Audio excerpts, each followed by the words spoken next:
Welcome to this video giving an overview of the commissioning simulation tool developed by the Long-Term Conditions Year of Care Commissioning Program and Simulate. My name is Jamie Day. I've spent many years as a Senior Information and Commissioning Manager in PCTs and CCGs. I've worked on a number of national programs in specialised services, the Procurement and Clinical Efficiency Program, and also worked as a finance analyst in the Year of Care Commissioning Program. This simulation model, which I'm about to show you, is one that I've presented the output from at European and international conferences. We've split this video into a number of different sections so that you can skip from one to the other if you wish to. The different sections we've thought are suitable for different groups, so service managers and analysts. The first section, where the tools come from and why I should use it. The second section, more for analysts, what data is in the tool, and then how do I operate the tool? How would I change the tool for my local service change? And finally, how would I change the tool for my local population? Before I show you the simulation tool, I just want to give a brief overview of the Long-Term Conditions Year of Care Commissioning Program. It's a national program supporting care economies across England to implement person-centred integrated care for individuals with complex care needs. There are 5 early implementer sites and about 45 communities of practice. Each site has commissioners and providers, health and social care, working together to deliver a program. Part of the support that the national team is giving to early implementer sites is the commissioning of the simulation tool developed by Simulate and the Year of Care Commissioning Program. The simulation tool is being used by a number of different sites and has been used by many in the past. The first version of the tool was developed during 2014, and a much enhanced version was developed during 2015. A lot of the early work was done by the Kent and North Staffordshire and Stoke early implementer sites. They used the tool to understand the current services used by individuals with complex care needs, the interaction between these services, the possible size of a capitated budget for these individuals. And as I said, learning from their work helped shape the enhanced version of the tool. Currently, Northamptonshire and West Cheshire communities of practice are using it to help plan services for individuals with complex care needs. Another early implementer site, West Hampshire, are using the tool in a slightly different way. They've already implemented a service change for individuals with complex care needs, and they're using the simulation tool to help them develop activity plans and a capitated budget for this group. The activity plans and capitated budget are being shadow tested and will eventually be included in contracts. So we can see from those that are using the simulation tool already that there are 2 main ways that you can use the tool. One is to test a planned service change, a scenario, against the current service, the baseline, to estimate the impact of that service change. A second way you might use it is by looking at a service change that's already happened and using the simulation tool to support planning for a capitated budget or for an activity plan for this service. Today, really, we're going to talk about just the first of these, the comparison of a service change that's being planned against the baseline or your current service delivery. So let's get started. So this is the simulation tool, the front screen of it. I'm just going to give you a quick run of this tool, show it how it works, and then later we'll go on and talk about some of the detail behind it. So to run the tool, it's as simple as pushing the run button. So I'll set that going. We can choose an individual run or a trial. I'll talk about that later. At this stage, we'll just choose an individual run. So I've started the run here, and you can see that this run has started by the change in the number of weeks here. The clock continues to turn around. As that's running, I'll show you some of the other things that are in the tool and talk about some of those. So the data that's in the simulation tool is data from Barking and Dagenham, Havering and Redbridge CCGs. They have whole population data. Within this tool is just the 10% of the population with the most complex care needs. This is what we're calling the patient cohort. In BHR, they selected their patient cohort by using risk segmentation. So they've used the 10% of the population with the greatest risk scores. The patient cohort has then been split into patient states, or we're going to call them care usage groups. And low, medium, high, and very high are the care usage groups that we've got in this tool. So a very high care usage group are 5% of the patients in the patient cohort with the greatest care needs, very high care usage. Down the bottom, we have the number of contacts. This will show at the end as the run's complete here. It shows the number of contacts in the 3-year period that the simulation has run for. Also on the front screen, you can see that there's arrows between the different care usage groups. This indicates that there is movement of patients between these groups from one year to the next. And also you can see that there's a death or left the local area group here. So we know that some of these patients with complex care needs will die or leave the local area. These are the number of patients that are showing. So the numbers on this front screen show you the number of patients at the end of the 3-year period. There are 2,628 patients in the low care usage group, for example. And the very high group, there's fewer. And quite a number of those patients died. So the run's now complete. We can look at some of the results from that run. Under the results button here, there are a number of different sorts of results we can look at. The all category here is just a very large spreadsheet with all the data in. The tariff results shows a comparison between costs that are simulated using the tool compared to some reference costs that you can set up yourself. And the costs down here shows you comparison between different runs. We'll look more at those in a minute. The other thing I want to show you though is some results that come out in a linked spreadsheet. We can look at the data in the spreadsheets directly related to the tool, but there's also an Excel spreadsheet which is linked with the data in the tool. And this is the linked data set. This data set shows you the activity, the staff resources, the costs, and the number of patients in each patient usage group for each of the years, year 1, 2, and 3, for each of the provider types and for each of the service types. So for example, at the moment we're looking at acute A&E activity, and we can see that the number of patients has increased each year, year 1, 2, and 3 in each of the patient states, and consequently the activity has increased as well, as has the costs down here and the resources used. We can look at other services though, if we choose not to look at A&E but want to look at non-elective activity in acute setting. We can see the costs, the activity, the resources required for that service. Or if we decide to look at community activity, we could choose community contacts here. This is the change in activity over the 3 years for community contacts in each of the patient user groups. So we've run the model for a baseline. This is the current activity that is at BHR for the 10% of the population that's in the patient cohort. The tool also has scenarios within it, built in, pre-populated. So you can see here the baseline is what we've already run. There are 2 built-in scenarios, scenario 1 and scenario 2, and you're able to create your own new service, your own new scenario if you wish to. We'll start off by just looking at what scenario 1 and scenario 2 are. So if we choose scenario 1, we'll set that going and then look at what scenario 1 and scenario 2 are. We'll just move through and choose scenario 1. It loads scenario 1 data and we can run that simulation.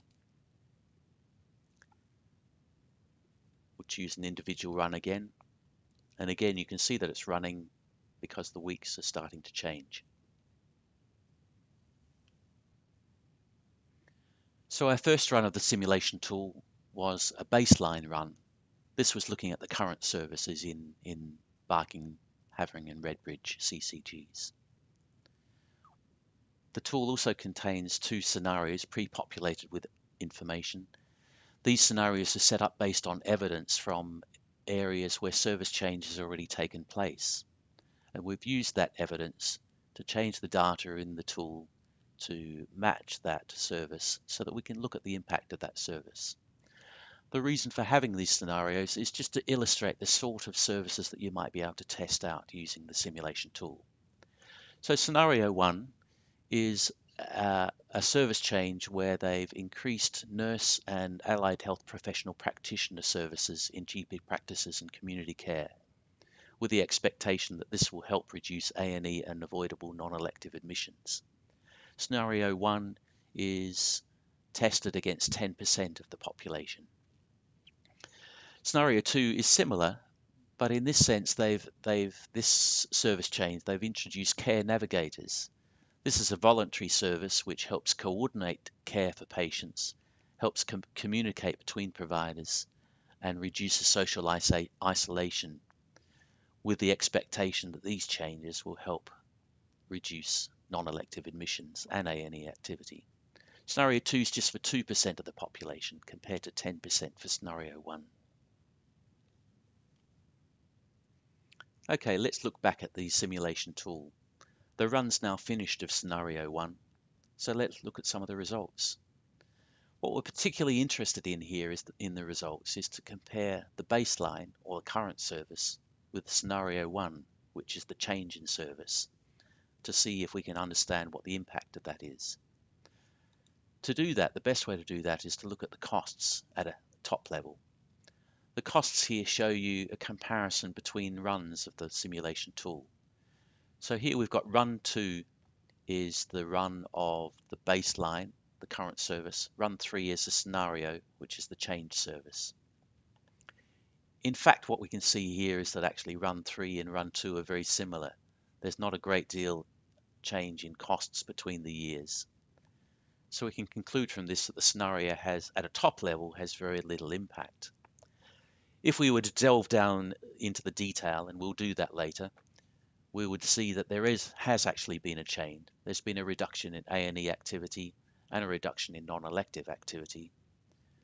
But the costs of the increase in GP practice services and in community services have almost balanced the change in costs. So the cost change overall is not great, but there has been a change in service. We're going to look at the simulation tool in more detail in a minute, but I just wanted to talk about when you would use the tool, when you could use the tool as it is, and when you might need to change the tool to match your local population. If you just want to test out a service change in a rough way, then you can use the tool as it is. It includes BHR data, and effectively the BHR data becomes your current service, becomes your baseline. Your service change then is compared against that baseline. So the tool will effectively test the impact of your service change against the BHR patient cohort. If you want to use the tool for a different patient cohort, for example 2% rather than 10% of your population, or you don't want to look at individuals with the most complex care needs, then you need to consider changing the data in the tool to match your patient cohort. So far, we looked at the simulation tool without much detail, just to see how it runs, to see what it looks like, look at some of the results. Now we need to get into some of the detail to help you understand how it works and how you might change it for your local service and local populations. Before we go back to looking at the tool, I just want to run through some aspects of it so that we can understand that when we're looking at the tool later. The data that's in the simulation tool at the moment is data from Barking, Dagenham, Havering and Redbridge CCGs. They've chosen 10% of their population with the most complex care needs, and they've chosen those patients using risk stratification. So 10% of the BHR population is what we're calling the patient cohort. Within this patient cohort, there are 4 care usage groups or patient states: very high, high, medium and low. The very high care usage group has 5% of the patient cohort, those with the highest risk scores, and so on. So the high has 5 to 20% of the patient cohort, those with the next highest risk scores. Patients in each of the care usage groups can move from one care usage group to another from between years. So we've used the BHR data to calculate the movement of patients between the care usage groups from one year to the next, and also to calculate the numbers that die or leave the local area each year. We've called these transitions, and we'll look at those more when we go back to the tool. Finally, we've used the BHR data to help us calculate the number of new patients who may enter the patient cohort each year. We're calling this incidence. And one last assumption, we're assuming that once a patient is selected in the patient cohort, that is, they're suitable for care planning, they remain in the patient cohort for life. We've talked a bit about the patients, the data that's in the tool for the patients that are using the services. Now we want to talk a bit about how those patients use services. So within the simulation tool, there's a list of services for which we have data from BHR. These include primary care, community care, mental health, and acute services. You can add to this service list if you have appropriate data. Also within the tool, there are access data distributions and attendance data distributions. The access data distribution is the proportion of each care group who use a service within each year. So for example, 80% of patients in the very high care usage group may access A&E in year one. 80% is then your access percentage proportion. The attendance data distribution is the number of times that a patient is likely to use a service. So, of the 80% of very high care usage group patients that access A&E in year one, perhaps 15% will have one A&E attendance in year one, 23 will have two A&E attendances in year one, etc. So the access data distribution talks about the proportion, the likelihood of a patient using a service. The attendance distribution talks about the number of attendances for each patient. Also in the simulation tool, there's pre-populated data about costs and resource use.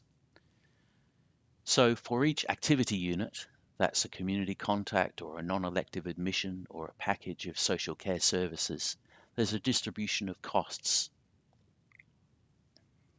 There's also a distribution of resource units for each activity unit. So again, for each community contact, for each admission, there is some pre-populated data for the number of staff FTE or bed usage for inpatient services. The tool allows you to compare the costs that are simulated with reference costs and year of care tariffs. So a year of care tariff is a cost per patient for a whole year of care services. And you can compare the total output costs from the simulation tool with the tariff that you've set up to see whether that tariff that you've set is reasonable. The reference costs are at a unit level, and it allows you to compare an actual unit cost for a particular activity type with what you think should be reasonable. So if you think that a community contact should cost about £50 and the output from the tool gives you a value of £75, then you could suggest that the tool needs to be adjusted to match your reference cost. So we've looked at some aspects of the tool in the presentation. Now we want to look at the tool and relate those aspects to what we can see in the tool itself. On the front screen, we can see the patient states or care usage groups. We've got the low, the medium, the high, and the very high here. You see the arrows between them. That's to indicate the transitions of patients between these patient groups from one year to the next. You can see also the death or left the local area group that we talked about in the presentation. The buttons down the right-hand side are where the data distributions are hidden, and we'll look at each of those. So in the population, that talks about the patient group, the patient cohort, and the care usage groups to start off with. The data holds all the data distributions and the cost information. If we look at the population, it allows you to choose a CCG. So you can change this to your CCG, and that the tool comes automatically populated with a current population for your CCG. You're able to use this population, or you can overwrite it if you have better numbers for that. The tool also allows you to add other CCGs. So if you are looking at planning for 2 CCGs, you could choose yes here and choose your second CCG to add to that population. We'll just choose no at the moment. This next screen looks at the growth of your population from year 1 to year 2 to year 3. So it has an estimated population growth in here. Again, you can overwrite these numbers if you wish.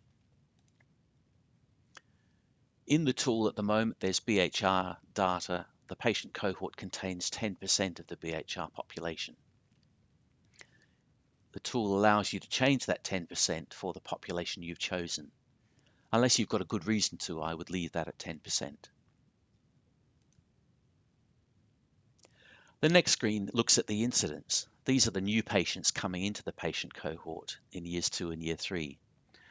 So you can see that the incidence in year 1 is the 10% of your population that's been chosen already. Using the BHR data, we've estimated that 2.5% of your population would enter your patient cohort in year 2, and this number represents 2.5% of that CCG population. And again, using the BHR data, we've estimated that 2.33% of the total population would come into the patient cohort in year 3. Again, you can change these numbers if you have data which shows a difference. The patient cohort is split into the care usage groups in these sort of percentages. 5% in the very high group, 15% in the high group, for example.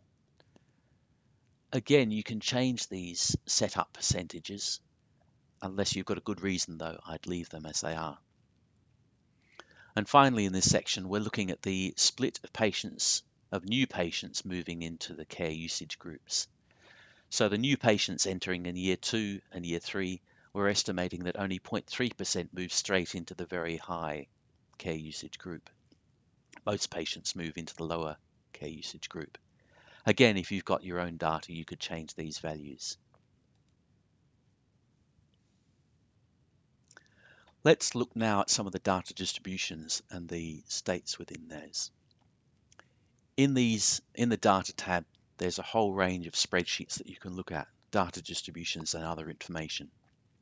We're going to start off by looking at some of those related to the patient states or the care usage groups.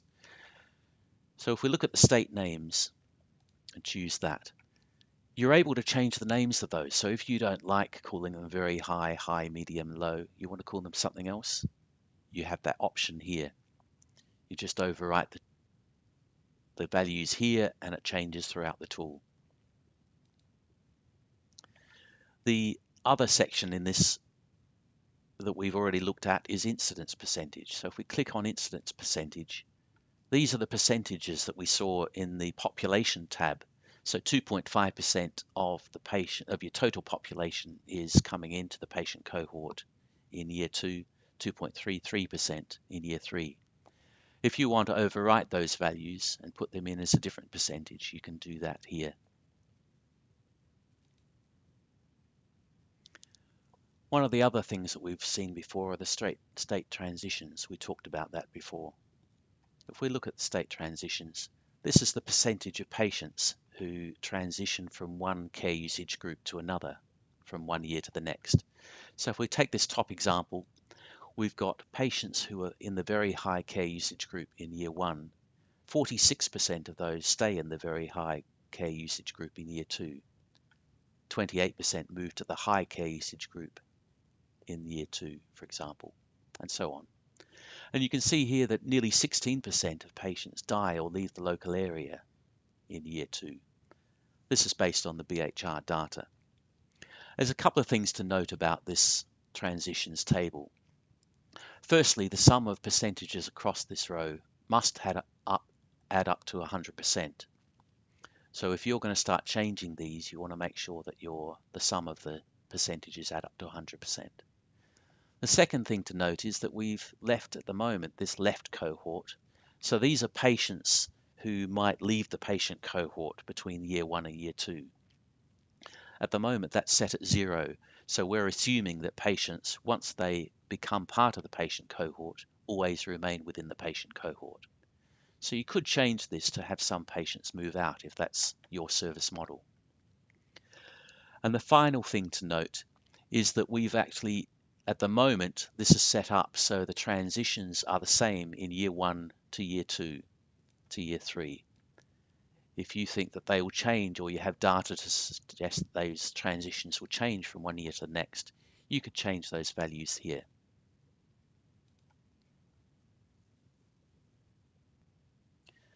So we now want to move on to look at some of the data distributions about how patients are using services. So we'll look first at the service access. This is a spreadsheet with percentages showing the data distributions for access of patients to services. So for example, again, if we take the very high group and we're looking at year 1 and we're looking at A&E services in acute, what this is saying is that 64% of patients in the very high care usage group will access A&E in year 1. So 64% of patients in that group will use an A&E service at some time during year 1. Again, here we can see that we've said that the percentages remain consistent from year 1 to year 3, but you can see that the values for the very high group and the high group and the medium group are different. So whereas 64% of the very high group are likely to use A&E in 1 year, only 38% of the medium group are likely to use A&E during that year. You can change all these services again. The main thing to note about this service is that the services down here are those that are within the tool at the moment. Some of those have no values in. So from the BHR data, we have no social care data, so the percentages here are 0. If you had social care data about contacts or packages of care that you wanted to put in that you thought was reasonable, you could add those values into here. Whenever you change something in this spreadsheet, you would need to change it in all the other spreadsheets. So when we're looking at other spreadsheets, you would need to make the same sort of changes in those spreadsheets. The other thing you can do here is change the names of the services. So in social care, if instead of having contacts and packages, you had another sort of care, perhaps residential care that you wanted to put in, you could add that as a new service here in a new row down the bottom. Again, if you add a new service here, you need to change it in all the other spreadsheets.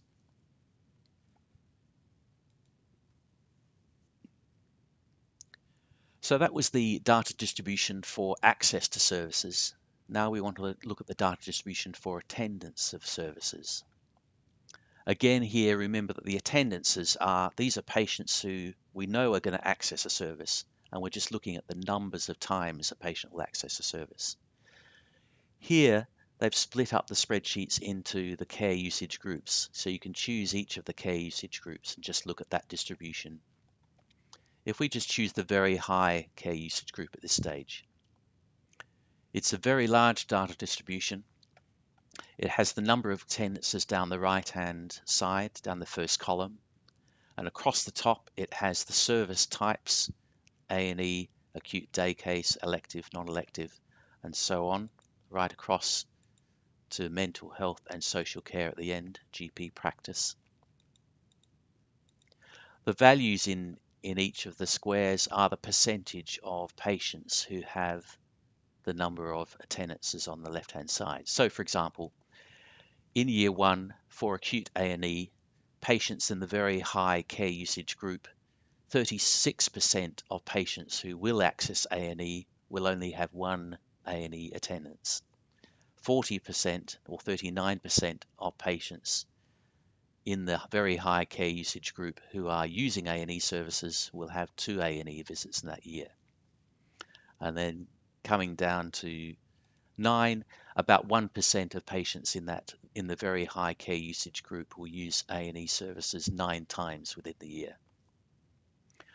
The distributions are very large. If you are adding services, social care services or another service in the last screen, then you need to add distributions here. The default data in this spreadsheet has been derived from BHR data. You'll notice on this spreadsheet that again, year 1, year 2, year 3, we've used the same distribution. But if you have information about changes in those distributions from one year to the next, then you could change the distributions here. The final thing to notice in this spreadsheet is you need to be quite clear about the sort of activity that's occurring. So if we're looking at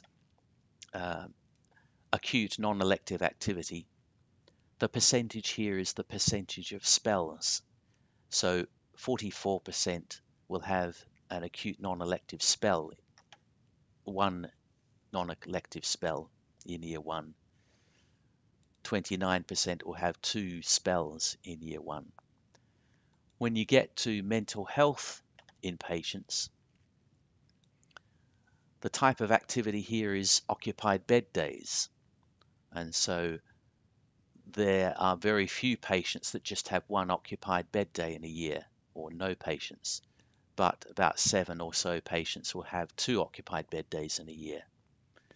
So you just need to be aware of the sort of activity type that you're looking at. Let's now look at some of the cost information that's in the spreadsheet. So if we look first at the costs here, we can see that in here we can set service costs, we can set year of care tariffs, we can set year of care reference costs, and we'll can have a look at an annual cost change. Firstly, we're going to look at service costs. These are the cost distributions for each of the services that's in the tool. So for example here we've got A&E services, and this is the distribution of costs for A&E services that's used by the tool.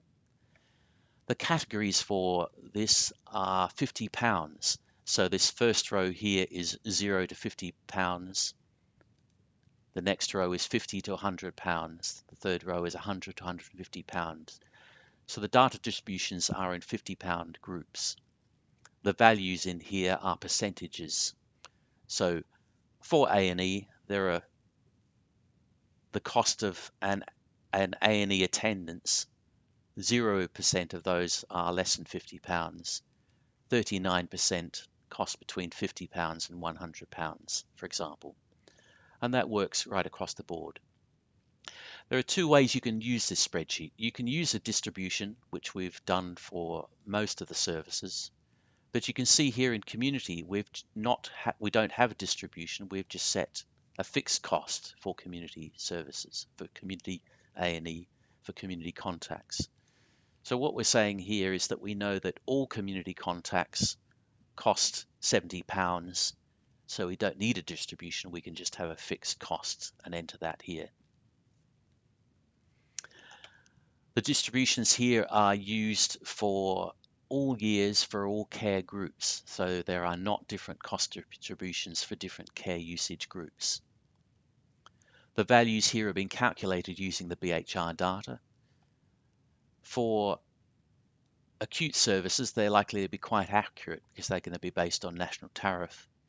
For other services, you might want to relook at those because your local tariffs for community services or for mental health services could be different from those used in BHR. Again, you need to consider the type of activity that you're looking at. So again, here the acute non-elective activity is in spells, and the mental health inpatient activity is in occupied bed days. You need to be aware of that. If you've added providers, add spells in other spreadsheets, you need to add them again here. Also within this cost section, you can set tariffs and reference costs. So we'll have a quick look at those. So in the tariffs, it allows you to set a year of care tariff for each of the care usage groups. They've been set at £12,000, 10,000, 8 and 4,000 at the moment. These are quite high. You might want to adjust that to your local service, and you can just overwrite those data. The reference costs, again, are unit costs for each sort of service. So basically what we're saying here is that the average cost for an A&E attendance is £133. For a day case is £681. Again, I would look at these and rewrite them depending on your contract value, your local tariffs in contracts. And finally, down here, we can look at the annual cost change. So what we can do here is, if you know that your costs are likely to change from one year to the next for productivity reasons or for inflation or for a combination of the two, you can add a percentage here, and that will change all the cost variables in the tool. So that's the costs, the tariffs, and the reference costs. We've looked at some of the costs that are in the tool. Now let's look at some of the resource or capacity that's in the tool. The resource spreadsheet comes similar to the other spreadsheets, with the services down the left-hand side, the care usage groups along the top.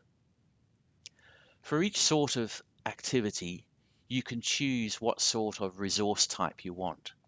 So for A&E activity, you can see here that staff is selected, whereas for day case, elective and non-elective activity, bed days has been selected.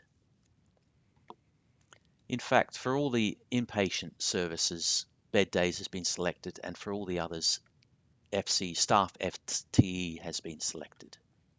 Also, the time units are important. So again, if we go back to A&E, it's being measured in minutes, whereas the day case is in hours, and the elective and non-elective is in days. So when you're reading the resource uses, the resource use numbers in this box, you need to be aware of the resource type and the time units that are being considered. If we read this then, for the A&E service, we're looking at staff FTE, and we're looking at the number of minutes for a single staff FTE for each A&E activity. And the estimate from the BHR data is that 192 minutes per patient per A&E visit is required. For day case, this is being measured in bed days and being measured in hours. So the estimate is that 12 hours of a bed is required for a day case patient. As we said in previous spreadsheets, you need to be aware of the sort of service that's being considered here. So again, day case, elective, non-elective. We're looking at bed days, but we're looking at the length of stay in spells. So if we look at the non-elective, this is bed days in days, 7.3 days per non-elective spell. We go down to mental health inpatients. We're looking at occupied bed days. So again, it's beds, it's measured in days, but it's 1 day, obviously, for an occupied bed day. So you need to be aware of the sorts of activity that you're looking at. Again, as in other spreadsheets, if you've added services in your previous spreadsheets, you need to add a distribution here. The other thing to note in this spreadsheet is that for most services, the time spent for an A&E activity, for example, is going to be the same for the very high, the high, medium, and low groups. And this is the same for most of the service types that we've looked at. The only difference is in acute inpatient stays, where effectively what we're looking at here is the length of stay. So in the non-elective, the length of stay for very high patients is greater than the length of stay for a patient in the low care usage group. Finally, in this dialog box, we can check the data input. This screen is being put in just for a check of the data, basically to see that all your percentages add up to 100%. So remember before when I said that the percentages need to add up to 100%, this screen gives you an overview to make sure that that's happened. If they don't, then you need to go back to the data distribution and change that. So now you're actually ready to run the model. You know, understand the data that's in it. We could run the model, and yeah, let's stop it there. When you run the simulation, you'll notice from before that it shows you can run an individual run or a trial. Now the difference here is that an individual run runs the simulation once, as it's recommended. The trial actually runs it many times, up to 100 times, and takes the average of those runs as the output. So in a mathematical sense, a trial is much more accurate than an individual run because it samples from the distributions and takes the average. In the context of the simulation tool, it probably doesn't make a great deal of difference because the data that's in there has been estimated, and so the error of the data that's in the tool probably overrides the mathematical accuracy of the trial versus the individual run. We'll run the data now. Having run the simulation, we can look at the results in a bit more detail. As we saw before, there's three sorts of results that you can look at. If we look at the all first, this is just a very large spreadsheet with all the output data in it. So it has the states or the care usage groups down the left-hand side. It then has the providers, then has a list of the services, years 1, 2, and 3. The first 4 columns are activity, the next 4 are costs, and the final 4 are the resources. So it's just a big spreadsheet of data which can be input, it can be output and then analyzed at a more detailed level. I'll just show you how to do that because we'll need to do that at some stage. If we select the whole sheet by clicking up in the top left-hand corner, there's buttons here which show that you can copy this data. So I can just copy that by pushing that button. I can then go to Excel and paste that in. Then I have the data output from that run of the simulation model that can be tested. You'll notice when I chose all that it allowed me to choose particular runs. So if you were to run the baseline as run 1, for example, you could then look at that data, and then if you were running 3 as your scenario, your service change, you could look at that data and export that. So you have the data for the baseline, you have the data for your service change that you can compare. The tariff results look at the difference between the cost that's output from the model and the year of care tariff that you set up and the total costs as calculated by the reference cost you put in that model. So you remember putting in the tariff and the reference cost. It's just another way of looking at the same data. This is a spreadsheet which has some graphs in it. So you can look at the number of patients to see how they've changed from one year to the next within each care group. The cost per patient, see how that's changed from year to year. And it also has this comparison between the actual costs, the tariff cost, and the reference cost. Clearly, the reference costs have been set at the wrong level for this service at this stage. You'd want to go and change that. The final spread in this results section is what's called costs. And as we saw before, it allows you to compare runs 1 with run 2 and run 3. So again, if run 1 was your baseline, run 3 was your scenario, your service change, you could compare the costs for that at a high level, at a bit more detailed level, looking from year to year. And the table down below just has a unit costs that are set by the simulation tool with the reference cost that you set at the beginning. And you can see the variations from reference cost if you want to look at that information. So far I've shown you the data that's in the tool, the data that's pre-populated in the tool. But now I want to show you how to change that data to match your local population, your local service change. We're going to do that by looking at how to modify a scenario to match the service change that you're interested in. If we click on the service change, we've run a baseline That's using the BHR data with 10%. And I want to show you how to modify scenario 1 to match your service change. If we choose scenario 1, you can see here that we're able to select the scenario as it is, pre-populated, or we could select and modify the scenario. If we choose select and modify and move on, it then allows you to change a whole range of things connected with that scenario. Firstly, it allows you to change the patient group names. You can change those if you wish, but we won't. We'll leave those at the moment. You can change the service access data. So we'll say yes, and we'll just look at what that looks like. So this is the data we saw before, the percentage of patients who access an A&E service each year.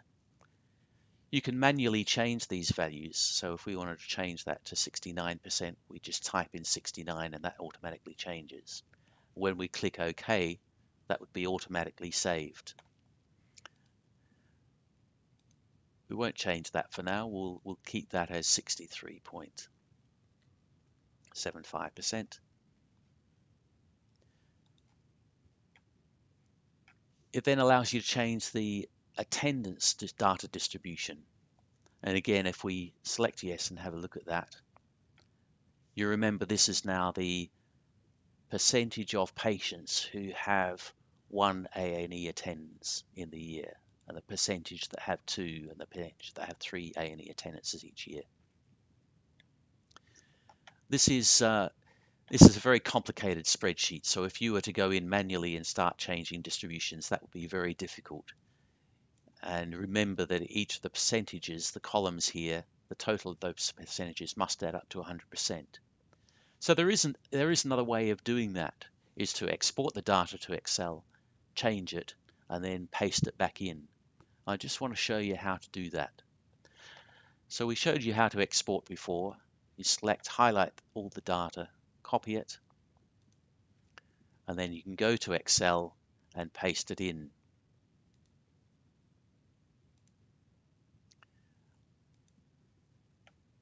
This is the data that I've pasted into this spreadsheet. This is the attendance distribution data direct from the model, and I've just pasted it into that spreadsheet. What I want to change is this GP practice contact distribution. So in this spreadsheet, this is the original data, and this is the change data, change distribution that I've made.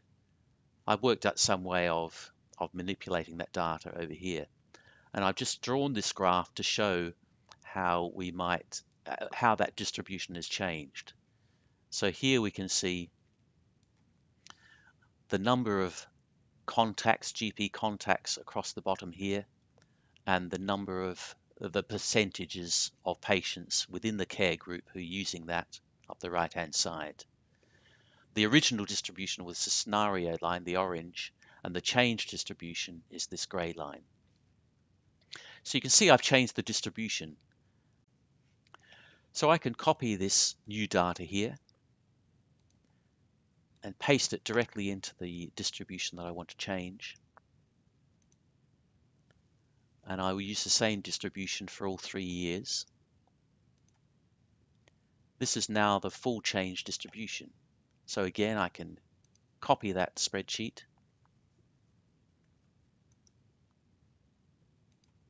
go back to the tool, highlight that spreadsheet, and paste.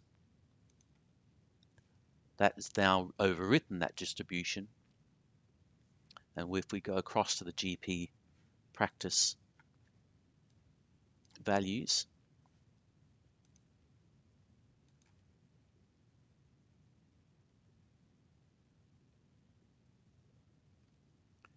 that new GP practice distribution is in there now. So I've changed that distribution. It now allows me to go on to the next one. So this is the high care category. I don't want to change those, so I'll cancel that. The medium, and then the low category. So you can change the data manually, You can change the values manually, or you could export the data, change it, and then re-paste it back in.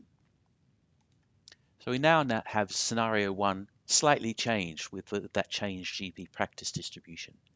And we could run that scenario. That would be our new service change, a modified scenario 1 service change that we could compare against the baseline. That was a relatively manual way of changing the data. We'll look at a more slightly better way of changing the data in a minute. But first I want to look at scenario 2, because scenario 2 is quite different from scenario 1. When I talked about that before, scenario 2 is only for 2% of the population, where scenario 1 and the baseline are both for 10% of the population. So if I select scenario 2 here and click OK, it tells me that I can't run the scenario until I run a baseline. The baseline that I run, I remember, is for 10% of the population. We need to rerun that baseline for 2% of the population. So if I click OK here, it tells me that I want to run a baseline first for scenario 2 for 2% of the population.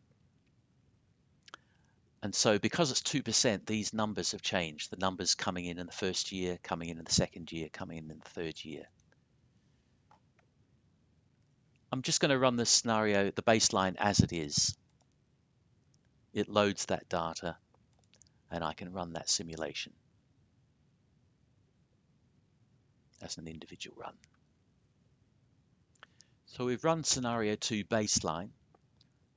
Very quick look at the results, because they're quite interesting in terms of the difference between the 2% and the 1% before. You can see here immediately when we look at scenario 2, there are only patients in the very high care usage group.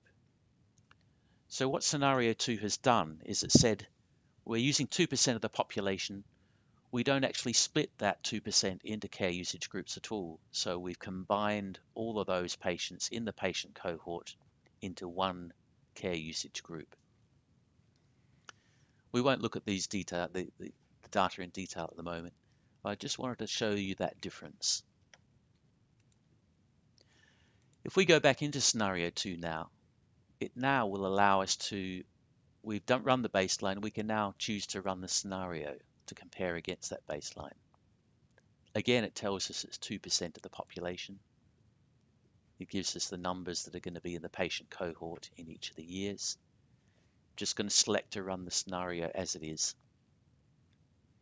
That data is loaded and I can run that simulation. So we've now run the baseline and the scenario 2 scenario. Again, just a quick look at the results to see the impact of that. I'm going to choose the costs because that's the most illustrative for this purpose. What I want to show is that run 2 is the scenario 2 baseline, run 3 is a scenario 2 scenario or service change. And you can see here there is a slight difference. There's a decrease in cost, overall cost over the 3 years. And you can see that that happens in each of the years. If you compare these values from each of the years, there's a decrease for the new service model compared to the baseline. So we can see here that the service change is having a cost impact. So I've shown you now scenario 2, and I've shown you how you can modify scenario 1 to match the service change that you want. There is another way of setting up a service change for the simulation to run within the scenario section, and it's in this create new service area. What the tool is allowing you to do is to set up a totally new service. So this might be a GP practice accountable care organization, for example, or a new service provider, an independent service provider coming in that's going to deliver a new care service for in your area. And this allows you to set up a simulation to test the impact of this new service. So we click on this new service. We need to create a name. And you need to select what sort of service it's going to be. We're going to say it's going to be a new accountable care GP practice. The first question it asks is whether this service is likely to have an impact on existing services. Almost always it will have, so we should probably choose yes here. So then it takes you through each of the services and said which of those existing services do you think it will modify. So we're going to assume that our new GP practice organization is going to decrease acute A&E activity. So we click on next here. We can choose all the care use groups together and change them all in the same way, or we can select each individually and choose the impact of this new service on the A&E activity for each of the care use services separately. I'm going to say the impact is going to be the same on each. Then it gives you a dialog box where you can choose the percentage change that you think is going to happen. So for example, if we decide that if we think that the new service is going to decrease A&E access by 10%, we put in -10 here, and that suggests that the A&E activity for each of the care use groups will reduce by 10%. We can next move on to another service. Is it going to affect another existing service? If we say yes, we can choose that. And in this case, we'll say that we think it's going to have an impact on acute non-elective activity. Again, we can choose all the care groups or just individually, each one separately. And we're going to say it's going to reduce A&E non-elective activity by 5%. So we put in -5. Do we want to choose another service? I'm just going to choose one more. I think that this new GP practice service will actually increase the number of community contacts that are likely to happen. So if I choose community contacts, again, I'll choose the same impact on all states, and I'll say that there's going to be a 5% increase in community contacting because of this new organization. So we've made some top level changes to the access rates for patients to the different sorts of existing services. It now allows you to look at the new service and look at the way that you might modify the services of that new service. So we've changed some of the existing services, and we'll select those and go onwards. It now allows us to choose some of the percentages of access to the new service. Let's see what it's done. It's created this new service here, the test service that we've got, and it's tried to calculate from existing data the access that it thinks this new service will have. Clearly these values are wrong. We can't have a negative access. So you would need to enter in some data here for the access of patients to your new service. So I think the most likely is that we could copy the existing GP practice contacts, this line here, copy those, go to our new, I'll just choose the numbers, copy those and paste those over the top there. And we'll select those. So that's access to your new service. You can also change the number of times the patient will attend a new service. So this is the attendance distribution. We could choose the variable attendance. That'll give us that large data distribution that we had looked at before, and we could modify that. In this case, I'm going to choose a fixed attendance. Quite a strange concept, but what they've done here is suggested that the fixed attendance is that each patient in your very high patient state or care usage group is going to attend this new service twice on average. Each patient in your high is going to attend 3 times on average, 4 and 5. So these are obviously the wrong way around. It should be higher for the very high group you'd expect. So we'll change those to 5, 4, 3 and 2. These are not accurate, and I would recommend that you change the variable distribution rather than using this fixed attendance number. But just for example, we'll use this. You can also change the cost distribution for the patients in this service. Again, you remember the cost distribution for the other services. You could set a fixed cost or you could set a variable cost. This time we'll set a fixed cost. For a GP service, I think that's appropriate. They've got £50 in here. We'll accept that as a £50, but you could modify that based on the data that you've got. And finally, you can set capacity requirements for your new service. We won't set any here, but you could choose yes there and put in some staff FTE for your new service in that distribution. The new service has been added, and it will then load the data for the new service. If you then ran the simulation, it will run the simulation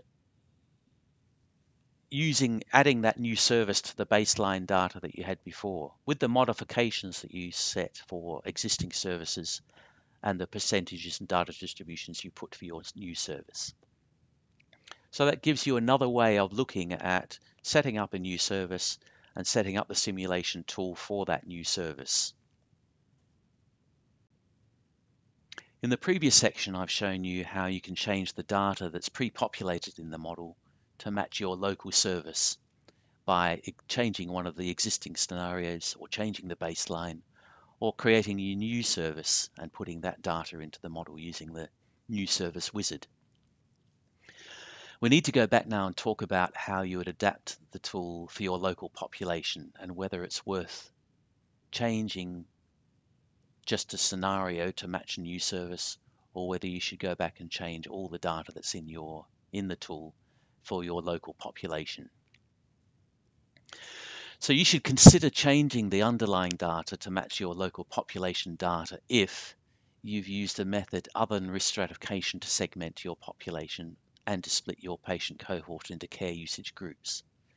So for example, if you wanted to use a simulation tool only for COPD patients or only for patients who are on your community provider caseload, or you wanted to restrict your patients to just those over 75 years, or select them in some other way. These are other ways of stratifying or segmentating your population rather than using a risk score. So if you were to use any of these methods to select your patient cohort, then you should consider changing the underlying data in the tool. Again, also we talked about the patient cohort being split into care usage groups using risk score for the BHR, for the pre-populated data. If you were going to use another way of splitting your patient cohort into care usage groups, then you should consider changing the data that's in the model. The other consideration that you should have is if you don't want to use a patient cohort of 10%, if you want to use 2% or 5%, then you should consider changing the data that's in the model. Or again, if you want to split your care usage groups into those that are different from the tool. So at the moment, the care usage groups are very high for the 5%. The high group is 15% of the population, of the patient cohort.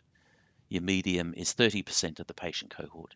If you wanted your top group to have, your very high group to have 10% and your high group to have 20%, for example, then you should consider changing the data that's in the tool before you run that. While the previous two conditions are reasons for definitely changing the data in the tool to match your local population, there are a couple of others that you might want to consider. These shouldn't have such a large impact on the output of results, but they might be ones that you consider where it's worth changing the data in the tool. So these are that the services delivered at your local area are different to the way they're delivered in BHR. For example, you saw the services that were listed within the tool. But if your local acute trust delivers many therapy services, for example, that in other areas might be delivered by a community trust, then you could consider tweaking what is pre-populated in the tool already using the existing BHR data, or you could consider using your own data to change the data that's in the tool. And the other condition is the demographics of your population. If you think that the demographics of your population is so different from BHR, then you should consider changing the data that's in the tool. Clearly, demographics will have an impact on the service usage that currently exists, but it's likely to be small in comparison to the service change that you're thinking of putting in place. So unless you think that your population demographics is considerably different from BHR, then I would consider just keeping the data that's in the tool at the moment. If you're going to change the data that's in the tool, there's quite a bit of work that you would need. Firstly, you can't do it unless you have an integrated whole population data set with 3 years worth of activity and cost data from all the services that you might think would be impacted by your service change. You need this data to calculate all the data distributions, the transition percentages, all the data that's in the tool at the moment. You'd need to recalculate that data, and you need a whole population data to do that. Once you have your whole population data, you need some way of selecting your patient cohort. And if you want to use care usage groups, you need a way of splitting your patient cohort into those care usage groups. From the whole population data, you need to calculate the transition data. So the patients that are in your cohort in year 1 and how you split that to care usage groups. The new patients that are going to enter in year 2 and 3 and split those to the care usage groups that they will enter. The transitions between care usage groups of patients from one year to the next, and the percentage who die or leave the local area in each year. These all need to be calculated from your whole population data. And finally, you need to create data distributions for the access to services. So that's the percentage of patients who will access a particular service each year, the number of attendances for those that access services, the cost distribution, and the resource, the staff or bed resources for each service.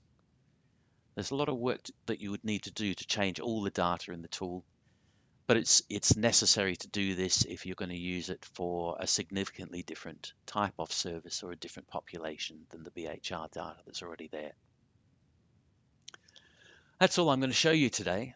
I've shown you how the tool works. I've shown you some of the data in the tool and how you can modify it to your local service change, and also talked about when you should consider changing the tool. I hope this has helped you use the simulation tool, that you go on and use it, and that your service change planning is better because you've used the tool. Just finally, I wanted to leave you with some of the contacts, some of the people you can help you out with that journey. My name's at the top and my email address. Simulate are the people that develop the tool. You can contact them by email or on the phone.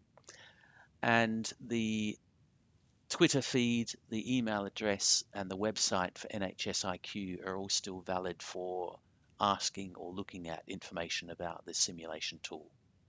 Thank you, and I hope you find it useful.